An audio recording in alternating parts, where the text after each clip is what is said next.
اللہ کے رسول صلی اللہ علیہ وسلم نے ارشاد فرمایا انما الاعمال بالنیات کہ اعمال کا دار و مدار نیتوں پر ہے، وانما لامرئ ما نوى اور ہر اس شخص کے لیے وہی کچھ ہے جو اس نے نیت کی۔ فمن كانت ہجرته الى اللہ ورسولہ فہجرته الى اللہ ورسولہ تو جس کی ہجرت اللہ اور اس کے رسول کی طرف ہے تو اس کی ہجرت اللہ اور اس کے رسول ہی کی طرف ہے۔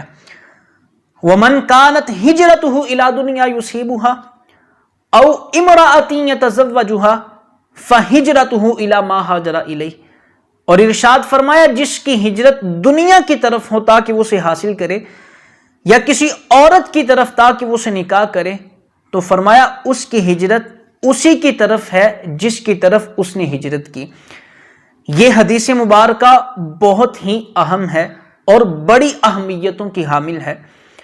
محدثین نے اس حدیث کو ان بنیادی احادیث میں سے شمار کیا جن پر دین اسلام کا دار و مدار ہے۔ ابو داؤد محدث کا قول ہے، وہ کہتے ہیں کہ لاکھوں احادیث کے خزانوں میں سے دین پر عمل کرنے کے لیے صرف 4 حدیثیں کافی ہیں، اور ان میں سے ایک حدیث انما الاعمال بالنیات ہے۔ اور حضرت امام شافعی اور امام احمد بن حنبل علیہم الرحمہ فرماتے ہیں کہ اس حدیث مبارکہ میں دین کے علم کا 1/3 حصہ موجود ہے، کیونکہ دین کے اعمال 3 ہی قسم کے ہیں، ایک قلب کے اعمال، اور دوسری قسم زبان کے اعمال، اور تیسری قسم باقی اعضاء کے اعمال۔ اور اس حدیث مبارکہ میں قلب یعنی دل کے اعمال کا تذکرہ ہے، یعنی اتنی اہمیتوں کی حامل ہے یہ حدیث مبارکہ انما الاعمال بالنیات کہ اعمال کا دار و مدار نیتوں پر ہے۔ کسی بھی عمل پر ثواب اس وقت ملنا ہے جب انسان کی نیت اچھی ہوگی، اور اس حدیث مبارکہ میں دین کے علم کا 1/3 حصہ موجود ہے۔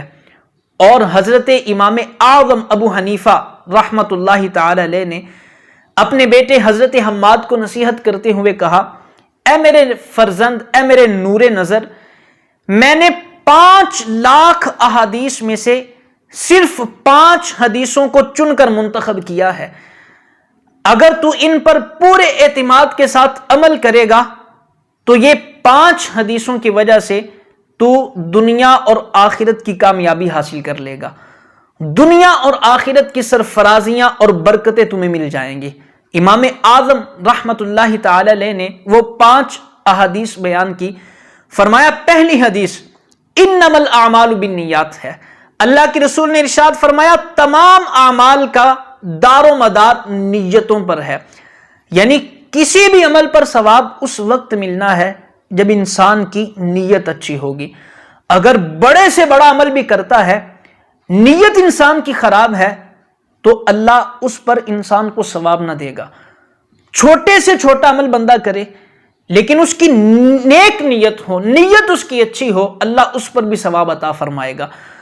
تو انسان کے اعمال کے اندر نیت کا بڑا عمل دخل ہے۔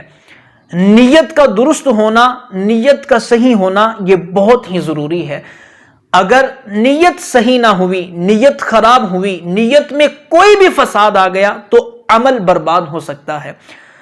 اور دوسری حدیث مبارکہ اللہ کے رسول صلی اللہ علیہ وسلم نے ارشاد فرمایا آدمی کے اسلام کی خوبی یہ ہے کہ وہ تمام لا یعنی چیزوں کو ترک کر دے، وہ تمام چیزیں جن کا تعلق انسان کے کام کے ساتھ نہیں ہے ان کو چھوڑ دے۔ یہ انسان کے اسلام کی خوبی ہے۔ ہمارے ہاں کتنے ایسے افراد پائے جاتے ہیں کہ جن کاموں کے ساتھ ان کا تعلق ہی نہیں ہے شب و روز ان کے پیچھے پڑے ہیں۔ تو اللہ کے رسول علیہ الصلاۃ والسلام نے کتنی پیاری بات ارشاد فرمائی کہ انسان کے اسلام کی یہ خوبی ہے کہ جن چیزوں کے ساتھ تعلق ہی نہیں ہے انسان اس کے پیچھے کیوں پڑے۔ فرمایا جن کے ساتھ کچھ بھی تعلق نہیں ہے تمام لا یعنی چیزوں کو ترک کر دے، یہ انسان کے اسلام کی خوبی ہے۔ اور تیسری حدیث مبارکہ اللہ کے رسول صلی اللہ علیہ وسلم نے ارشاد فرمایا تم میں سے کوئی شخص اس وقت تک کامل مومن نہیں ہو سکتا جب تک وہ اپنے بھائی کے لیے وہی پسند کرے جو اپنے لیے پسند کرتا ہے۔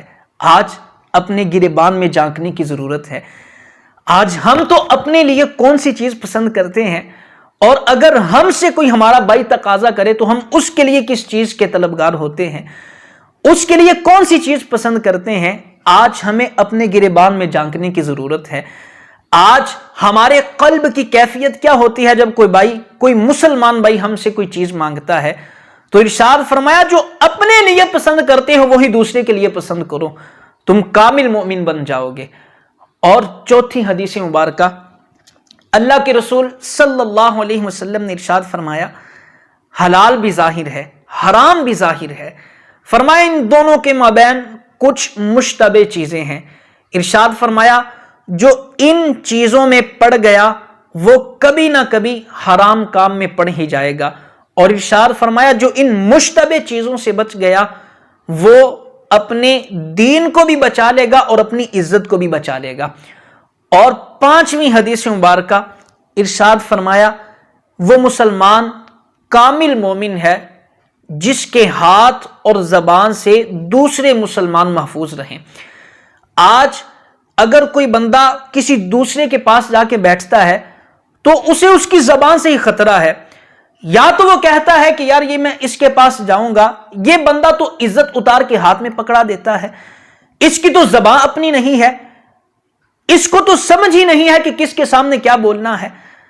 آج جس بندے کے پاس لوگ بیٹھنے سے کتراتے ہیں اس کی زبان کی وجہ سے، حدیث مبارکہ میں تو کہا گیا کہ وہ بندہ کامل مومن ہے جس کی زبان اور ہاتھ سے دوسرے مسلمان محفوظ ہیں۔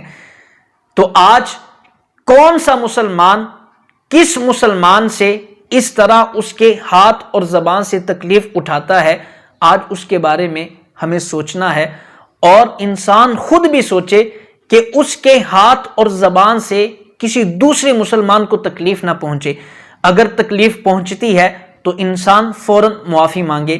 یہ 5 احادیث ہیں جو امام اعظم ابو حنیفہ رضی اللہ تعالی عنہ نے بیان کی۔ کہا کہ میں نے 5 لاکھ حدیثوں میں سے چن کر ان 5 حدیثوں کو منتخب کیا ہے، اگر ان پر عمل کرے گا تو دنیا اور آخرت کی کامیابی سے ہمکنار ہو جائے گا۔